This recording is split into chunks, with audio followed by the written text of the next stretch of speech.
নারী ওয়ানডে বিশ্বকাপে শেষ ওভারে নাটক। বাংলাদেশের টাইগ্রেসরা জয় ছুঁয়েছিল, কিন্তু দক্ষিণ আফ্রিকার ডে ক্লার্ক এক ঝটকায় সব পাল্টে দিলেন। মাত্র ৩ বল হাতে রেখে ম্যাচ জিতে গেল প্রোটিয়া দল। বাংলাদেশি নারীরা পুরো ম্যাচে লড়াই করেছে, কিন্তু শেষ মুহূর্তের হারের ধাক্কায় সেমিফাইনালে সরাসরি যাওয়ার স্বপ্ন ঝুলে আকাশে। স্বর্ণার রেকর্ড ব্রেকিং 50 ও ঝড়ো ব্যাটিংও হেরে যাওয়ার দায় এড়িয়ে যেতে পারল না। বিশ্বকাপের মঞ্চে বাংলাদেশ নারী দলকে আজ গিলতে হলো এক কঠিন হারের তেতোস্বাদ। দক্ষিণ আফ্রিকার বিপক্ষে শেষ ওভারে ম্যাচ ছিল পুরোপুরি বাংলাদেশের নিয়ন্ত্রণে, কিন্তু ঠিক সেখানেই ধস। ৮ রান দরকার ছিল প্রোটিয়াদের, বল হাতে ছিলেন নাহিদা। প্রথম বলেই ডে ক্লার্ক ৪ হাঁকিয়ে চাপটা কমিয়ে ফেললেন। দ্বিতীয় বলটা গেল ডট, একটুখানি আশার আলো, কিন্তু তৃতীয় বলেই ছক্কা।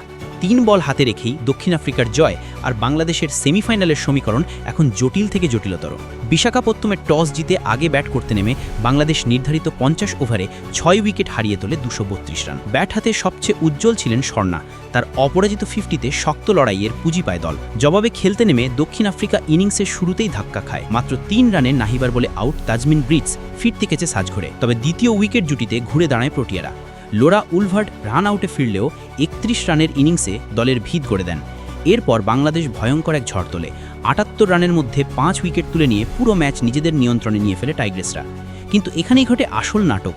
ষষ্ঠ উইকেট জুটিতে মারিয়ানা কাপ ও চার্লি ট্রায়ন গড়ে তোলেন ৮৫ রানের বড় পার্টনারশিপ। কাপ আউট হন ৫৬ রানে, ট্রায়ন করেন ৬২ রান। এই পার্টনারশিপই মূলত ম্যাচের রং পাল্টে দেয়। আর শেষ দিকে দারুণ ব্যাটিং করেন ডে ক্লার্ক। ২৯ বলে অপরাজিত ৩৭ রানের ইনিংসে ম্যাচটাকে দক্ষিণ আফ্রিকার ঘরে নিয়ে যান তিনি। বাংলাদেশের বোলাররা মাঝপথ পর্যন্ত অসাধারণ পারফর্ম করলেও শেষ ওভারে নিজেদের ছন্দ হারায়। জয়টা খুব কাছে থেকেও দূরে সরে যায়, আর সেই ফিনিশিংয়ের দুর্বলতাই আজ যেন ছুরির মতো বিঁধে গেল সমর্থকদের মনে। এর আগে ব্যাট হাতে বাংলাদেশের শুরুটা ছিল দারুণ। রুবাইয়া হায়দার ঝিলিক ও ফারজানা হক মিলে দলকে এনে দেন 50-র উদ্বোধনী জুটি, যা অনেক দিন পর। ঝিলিক ৫২ বলে ২৫ রান করে ফিরলেও ফারজানা করেন ৭৬ বলে ৩০ রান। এরপর তৃতীয় উইকেটে শারমিন আক্তার ও নিগার সুলতানা জ্যোতি জুটি করে আরও ৭৭ রান। শারমিন তুলে নেন দুর্দান্ত 50 ৭৪ বলে, আর মিডল অর্ডারে ব্যাটিং প্রমোশন পেয়ে ঝড় তোলেন স্বর্ণা। মাত্র ৩৪ বলে 50 করে তিনি গড়েছেন বাংলাদেশের নারী ওয়ানডে ইতিহাসে দ্রুততম হাফ সেঞ্চুরি রেকর্ড। শেষ দিকে ঋতুমনির ৮ বলে অপরাজিত ১৯ রানে বাংলাদেশের সংগ্রহ দাঁড়ায় ২৩২। কিন্তু এত ভালো ব্যাটিং আর শুরুর দাপুটে বোলিংও জেতাতে পারল না বাংলাদেশকে। ম্যাচের শেষ ওভারে গিয়ে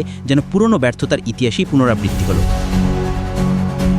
সুযোগ ছিল, কিন্তু বাংলাদেশ পারল না। এই হার শুধু পয়েন্ট টেবিলের হিসাব না, এটা আত্মবিশ্বাসে বড় এক ধাক্কা। সেমিফাইনালের পথ এখন কঠিন, কিন্তু অসম্ভব নয়। তবে সে পথ পাড়ি দিতে হলে ফিনিশিংয়ের জায়গায় শক্ত হতে হবে টাইগ্রেসদের। কারণ আন্তর্জাতিক মঞ্চে শেষ ওভারে ম্যাচ জেতার দলকেই সবাই ভয় পায়, আর বাংলাদেশ আজ সেটা হতে পারল না।